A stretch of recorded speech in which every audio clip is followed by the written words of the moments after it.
CYBORG busted for steroids. From the January 16, 2012 issue of the Observer newsletter. An interesting story in women's MMA. Here is the story from Dave Meltzer. The baddest woman on the planet the day before her most devastating career win, tested positive for anabolic steroids according to a release sent out on January 6 by the California State Athletic Commission. Cristiane Justino Santos, 26, the Strikeforce women's featherweight champion, better known as Cris Cyborg, 11 wins, 1 loss, tested positive for the anabolic steroid stanozolol, also known as Winstrol. The test took place on December 16, the day before knocking out the top contender for the title, Japan's Hiroko Yamanaka, in 16 seconds. But the repercussions of this are much deeper than any steroid test failure. Besides the 1-year suspension, as well as a $2,500 fine implemented by the commission, Dana White announced that Santos has been stripped of her championship and that Strikeforce was going to do away with the featherweight championship. White said they were only keeping the championship at 145 pounds because of a lack of talent in the division, and would bring in opponents to face her. At this point they are going to have all the women under contract fight at 135 pounds. A byproduct of this is it is a major blow to the potential of another women's superfight like CYBORG versus Gina Carano in 2009. In an attempt to market Ronda Rousey, the ultimate goal was a Rousey versus CYBORG fight once Rousey had gotten a year or so worth of exposure as well as another year of ring time. The loss of CYBORG means the ultimate big women's fight of this time period is Rousey versus Miesha Tate for the bantamweight title, scheduled for March 3 in Columbus, Ohio, and that match is nowhere near as marketable as a prospective Rousey versus CYBORG match a year from now would have been. Santos released a statement on Saturday apologetic, saying she took a dietary aid because she was having trouble getting her weight down to the 145-pound featherweight limit. I am ultimately responsible for everything I put in my body, and at the end of the day, there is no excuse for having a prohibited substance in my system, she wrote. I do not condone the use of any performance-enhancing drugs by myself or any other professional athlete, and willingly accept the penalties and fines that have been handed down to me by the California State Athletic Commission and those of the Strikeforce/CYBORG organization. In a radio interview on the MMA Insider's radio show in Las Vegas on Friday, White also gave the indication that the entire women's featherweight division was likely to be dropped. We were going to hold that division and just do fights with CYBORG whenever there was a new contender, said White on the show. She's getting stripped of the belt. This pretty much kills the division. Aside from Santos, the top female fighters under contract to Strikeforce, bantamweight champion Tate, former champion Sarah Kaufman and former Olympic judoka Rousey are all now competing at 135 pounds. Rousey, who competed in the Olympics at 154 pounds, winning a bronze medal in 2008, had fought at 145, but was dropping to 135 as a tactical move for a company-desired fight with Tate for the championship. The ultimate goal was to set up a champion versus champion potential showdown with Santos, considered the premier woman fighter in the world. However, should Gina Carano, still the most popular name in women's MMA, return, it could bring the division back.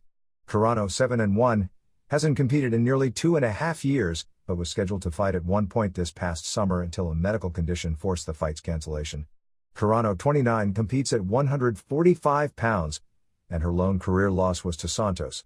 She has struggled in the past with making weight, particularly when there have been attempts to get her to fight at a weight less than 145.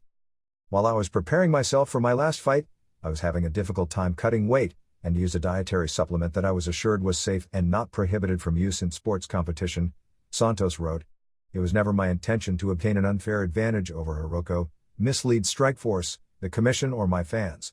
I train harder than any fighter in MMA and do not need drugs to win in the cage, and I have proven this time and time again.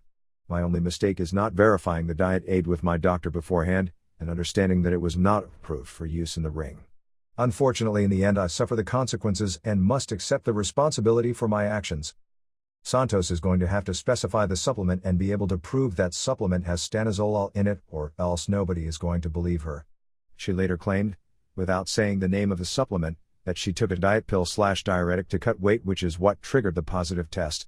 Once again, I don't know of a diuretic that contains Winstrol V, but more importantly, diuretics, which she didn't test positive for, are also banned substances for fighters. She claimed it was an oral pill that she thought was a diuretic, claiming she has a fear of needles. While there have been supplements shown to cause positive tests for certain banned substances, there is no documentation of any supplement or diet aid that would make you test positive for stanozolol. And the fear of needles is a tough one to take seriously given her tattoos. But we've created an environment where athletes believe they are forced to lie, and in this situation, what else can she say? But even more so, this failure is going to be treated very differently than any other.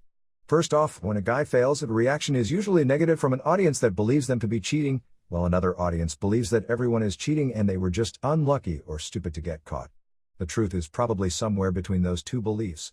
But steroids don't taint legacies of men who fail, at least that badly, or end careers. Josh Barnett has failed 3 steroid tests over the years, still hasn't been licensed in California where he failed the last time, but has been able to continue his career and is in the finals of the Strikeforce Grand Prix tournament and came across as one of the biggest stars on the recent New Year's Eve show in Japan. Vitor Belfort is still a major star who got a title shot after testing positive for steroids, and his attempt to get back in the title picture isn't going to be affected at all by his test result from a few years back. Chael Sonnen is one of the most heavily promoted fighters on the UFC roster and was also used by UFC even though he hadn't been licensed in the state where he was suspended. Royce Gracie is still considered a legend in the sport in his test failure in his final win, a listed win over rival Kazushi Sakuraba, is considered a minor footnote in his career. But with Santos, the reaction is different.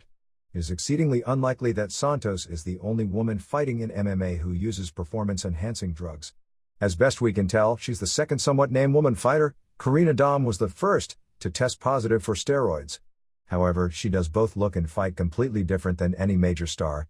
Does this mean she is simply predisposed to getting great results from training and steroids? Because everyone is different. Does this mean she uses more than anyone else?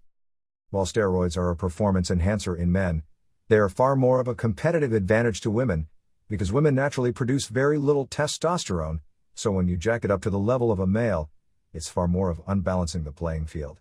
Worse, given that if anything, she didn't look quite as physically impressive in her last fight, it would be hard to believe this was an isolated incident. The reality is you would have to be naive to believe she was clean from the day she arrived in the US, but she is hardly the only star in the sport you would say that about. But the reaction is because she's a woman who has been so dominant that every win is in question and her legacy is destroyed. Although she passed all tests, the feeling is now that she cheated with steroids to run through Gina Carano, the sport's former princess. And while some defenders of steroids in the sport who try to say that in a skill sport it doesn't make a difference, the fact is when it comes to just fighting skill, Santos is no better than a lot of the woman fighters. I remember talking with Marlos Koinen about her fight with Liz Carmouche, who she noted was strong but never hurt her.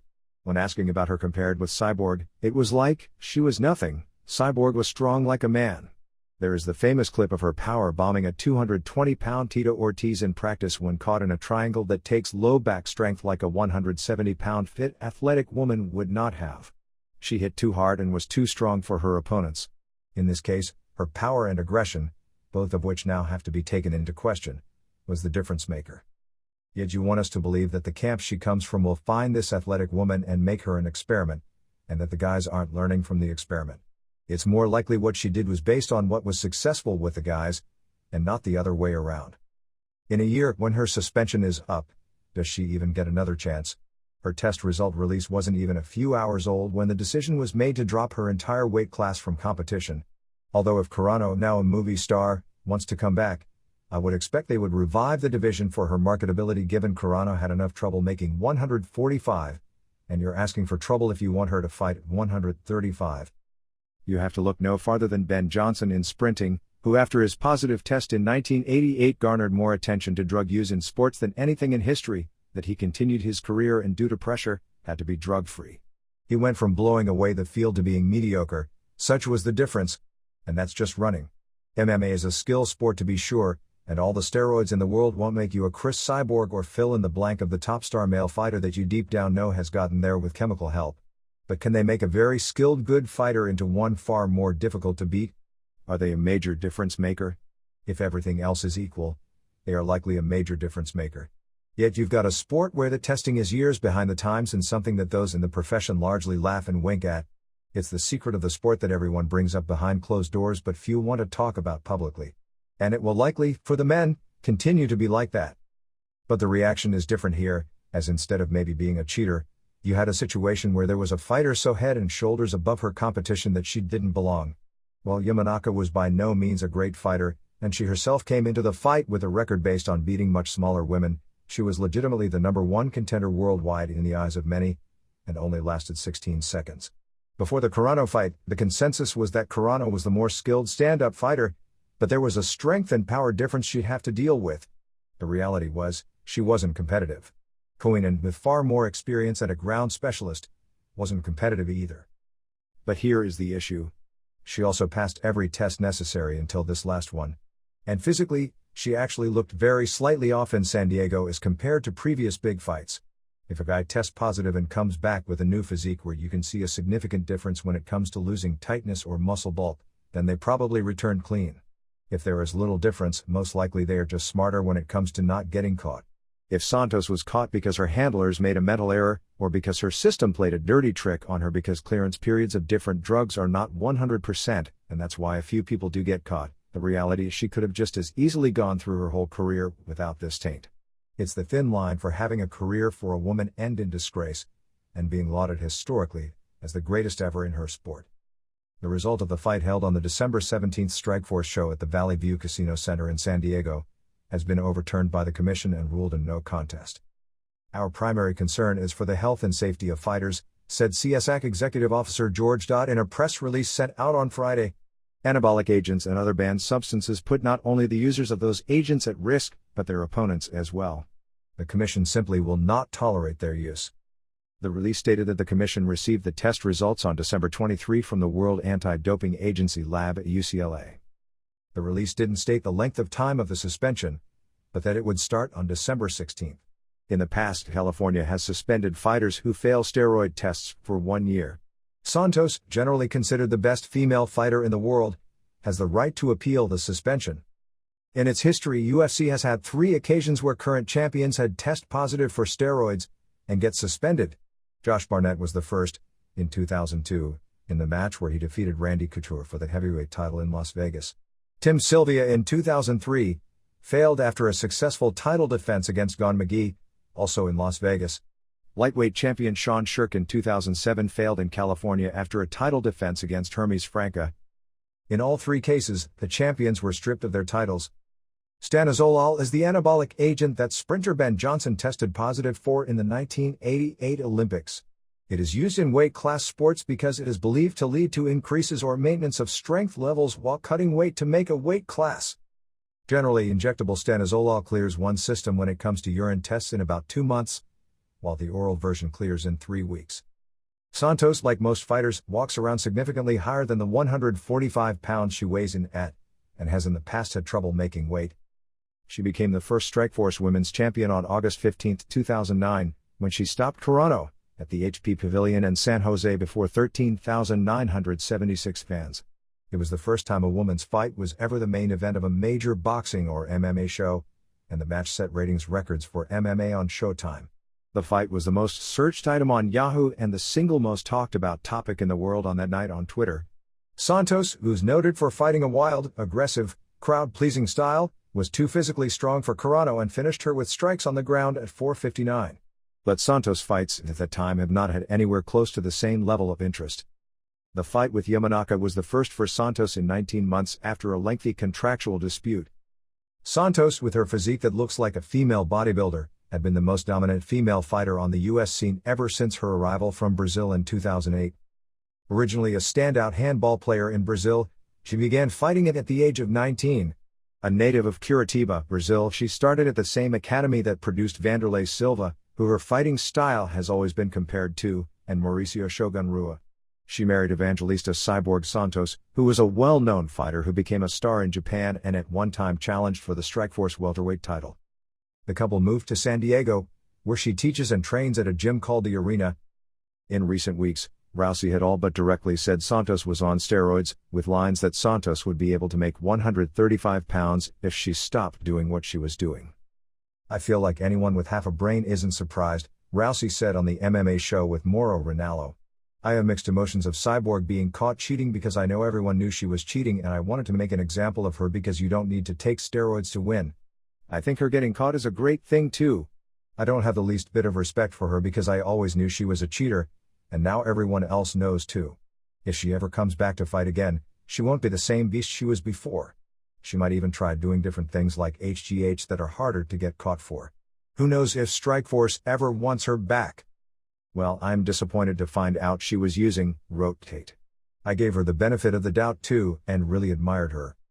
Don't want to kick an opponent when she's down, wrote Marlos Coenen. I still respect her and we will meet again at Invicta. Dr. Rosie Sexton, PhD in theoretical computer science, not a medical doctor although she is a practicing osteopath and Cambridge University graduate, a female fighter with Bellator, responded by writing in bloodyelbow.com that after seeing the news, I felt a little like a 10-year-old whose parents have just admitted that Santa Claus doesn't exist.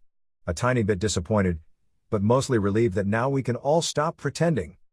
She noted that when people defend use, or see it as a non-issue, based on the idea everyone is taking them, that they miss the point.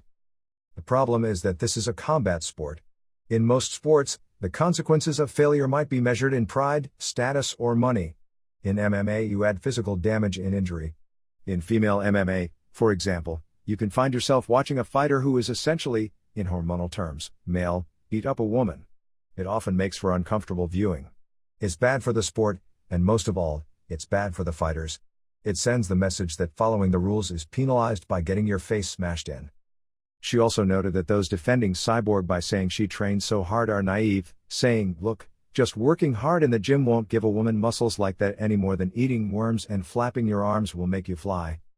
The issue here is that if you see photos of Santos at the start of her career, and the after photos, the change is remarkable. You can lose weight, gain muscle, gain weight through training, diet and eating. But she has the exact same facial changes as a high-level competitive female bodybuilder. She's also passed all her previous tests, which speak more to the ease of passing those tests. Sexton noted that there is a reality of the sport, and everyone knows it. Right now you have the ultimate hypocrisy situation, and this is not blaming anyone in specific, yet in a sense everyone in power is part of the problem. You have a situation where performance-enhancing drugs are illegal in the sport, but are greatly rewarded. You get bigger, stronger, hit harder and can recover from more training. There are downsides. You can gas out quicker, but if you have good advisors, that won't be the case. While you can recover from injuries faster, you also will get nagging injuries more often due to muscle imbalances. And if you're really unlucky, or really stupid, you may fail a test, and if you're a champion and a woman, it'll taint your entire career. If you're a guy, you'll be thrashed everywhere, lose sponsors. But if you're a nice guy about it, fans will eventually forget. If you can draw money, people in power will immediately forget. If you examine risk versus reward, the scales are heavily balanced toward reward. And I don't know if there's anything that can change that, because the same goes for all Olympic sports, and they have the hardest testing in the world. Still, a lot more can be done. But for financial reasons, it can't be done by athletic commissions. Some commissions, I believe, do as much as they can afford to do financially. Others don't care. Situations with Chael Sonnen, Nate Marquardt and Alistair Overeem have in every case put commissions in a bad light. You have members of commissions who clearly understand the subject, and other political appointees who are clearly over their heads in dealing with it. Sonnen was never cleared by the commission that suspended him. While his situation came at great cost, easily 7 figures to him for having his momentum delayed and losing his rematch opportunity with Anderson Silva, some of it may be recouped if he gets the shot this year, but not all. He is still one of the most heavily promoted athletes on the Zuffa roster.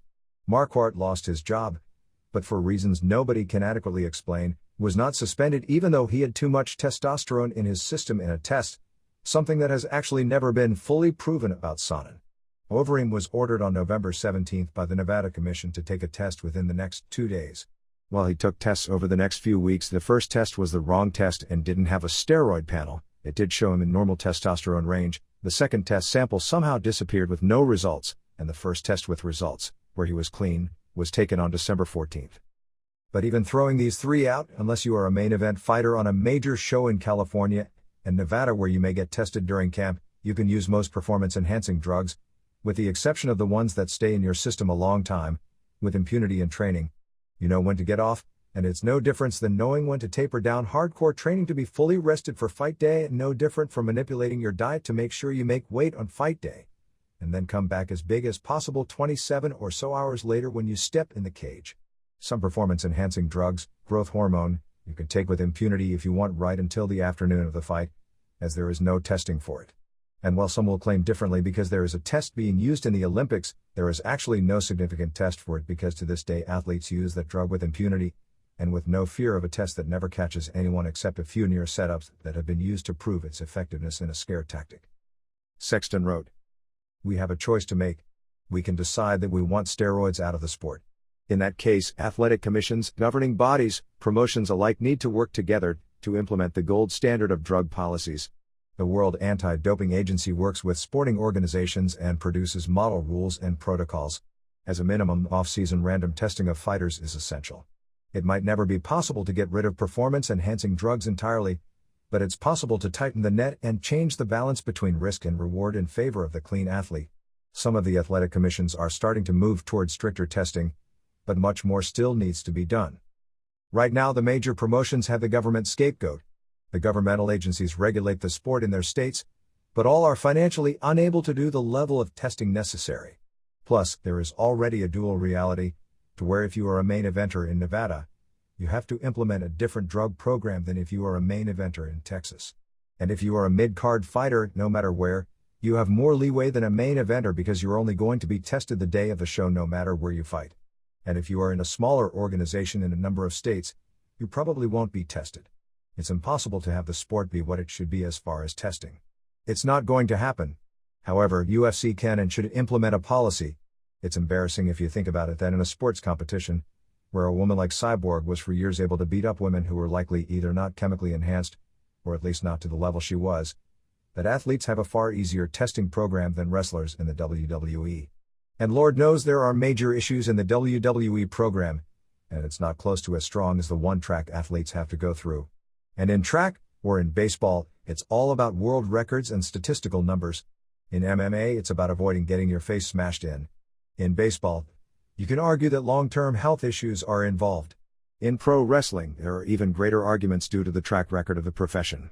But in MMA, or kickboxing, or boxing, the reality is it's not only a competitive advantage, but in more cases than not, it's safer. Whatever issues someone taking reasonable doses may have health-wise later in life is not going to be as pressing a concern as avoiding getting the hell beaten out of you next week by a chemically enhanced athlete. Of course, and you have all kinds of issues as we've seen with not just WWE, but in football, baseball and other sports, where some very fishy things happen when large sums of money are at stake. Alistair Overeem situations, while not exact, happen in all testing sports when there are star performers, from getting advance notice for supposed random tests, to covering up results, or delaying the implementation of results. We've created a generation of athletes who are taught by the time they are in college to lie at all costs. The honest ones are snitches, and often reprimanded by authorities. It is so deeply embedded in many sports at the top level, and pro wrestling is a sport in this regard, that performance-enhancing drugs are simply part of the game that you deny at all cost, and that testing is a necessary evil that you learn the protocol of and learn how not to get caught. There is a belief, whether true or not, that deep down, whether it's the NFL, UFC, WWE or the Olympics, that the authorities don't care one way or the other what you're using, only that you don't get caught under their watch and ruin plans. Those in charge may argue that is unfair, and I don't doubt in some cases it is, but it is a prevailing belief among the athletes involved. There is no other viable answer. Eliminating the drug testing completely will give the sport a far more negative public stigma, threaten future sponsorship and even, if something terrible happens, threatens the sport's lifeblood because the wrong thing at the wrong time could threaten current and future television deals. The answer to the problem right now, the current situation, is the easiest. Or, as Sexton stated, we can decide that all this is too much trouble. The point is often made that MMA is more a business than a sport, and it's true that many casual fans are more concerned about seeing exciting fights than what the athletes are taking before they get into the cage. If this is the route we want to go down, then we should change the rules and allow athletes to use drugs freely, without the stigma of cheating attached. Of course there are risks and side effects, but we can at least have an honest, grown-up decision about the medical issues, without the hypocrisy that surrounds the subject at the moment. Athletes could make an informed decision to balance the risks of the drugs against the risks of being the one not taking them. Neither set of risks should be underestimated. As a fighter, I've never used steroids, and I don't want to start now. Of the two options, I prefer to see an improved standard of testing. But the important thing for the sport and everyone involved in it, is that we come clean about it one way or the other. Pro Wrestle Machine would like to continue interfacing with you. Please hit that subscribe button.